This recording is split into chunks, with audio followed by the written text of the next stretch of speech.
आज का जमाना बदल गया है, इसलिए कभी कभी हम किसी के लिए उतना जरूरी भी नहीं होते हैं जितना हम सोच लेते हैं। इसलिए ही हमें किसी के लिए खुली किताब नहीं बनना चाहिए, क्योंकि आज का जमाना टाइम पास का है और लोग तुम्हें पढ़ के फेंक देंगे। ये कहानी एक बहाने की तलाश, short moral story in Hindi, भी कुछ उसी के बारे में है। एक जंगल में चिड़िया और चिड़ा रहते थे। एक बार चिड़िया अपने चिड़ा से बोली कि तुम मुझे कभी छोड़कर उड़ तो नहीं जाओगे ना। चिड़ा बोला, अगर मैं उड़ जाऊं तो तुम मुझे पकड़ लेना। चिड़िया ने कहा कि मैं तुम्हें पकड़ तो सकती हूँ, लेकिन तुम्हें पा नहीं सकती ना। चिड़िया की ये बात सुनकर चिड़े के आंख में आंसू आ गए और उसने अपने पंख तोड़ दिए। अपने पंख तोड़कर चिड़ा चिड़िया से बोला, अब हम हमेशा साथ में ही रहेंगे। एक दिन बहुत जोर से तूफान आया और चिड़िया उड़ने लगी। तभी चिड़ा बोला, तुम उड़ जाओ, मैं तो तुम्हारी तरह नहीं उड़ सकता। चिड़िया ने कहा, अच्छा तुम अपना ख्याल रखना। इतना बोलकर चिड़िया उड़ गई।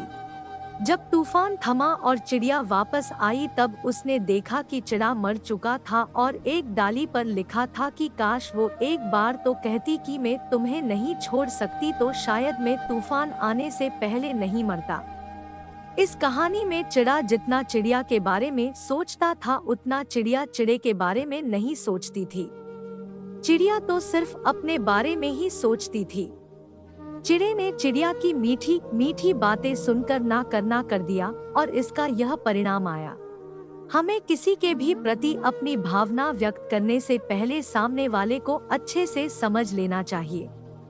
क्या पता आप जिसके लिए अपनी जान दांव पर लगा रहे तो वो ये सब डिजर्व ही ना करता हो। इसलिए सामने वाले को बिना जाने पहचाने खुद का नुकसान कभी भी मत करवाएं, क्योंकि बाद में पछताने के अलावा आपके पास और कुछ नहीं रहेगा। मोरल, सिर्फ एक बहाने की तलाश होती है, निभाने वाले को भी और छोड़कर जाने वाले को भी। कभी कभी हम किसी के लिए उतना जरूरी भी नहीं होते जितना हम सोच लेते हैं। इसलिए ही किसी के लिए खुली किताब मत बनो, क्योंकि आज का जमाना टाइम पास का है और लोग तुम्हें पढ़ के फेंक देंगे। अगर आपको हमारी स्टोरी एक बहाने की तलाश, short moral story in Hindi अच्छी लगी हो तो अपने दोस्तों के साथ भी शेयर कीजिए और कमेंट में जरूर बताइए कि कैसी लगी हमारी स्टोरी।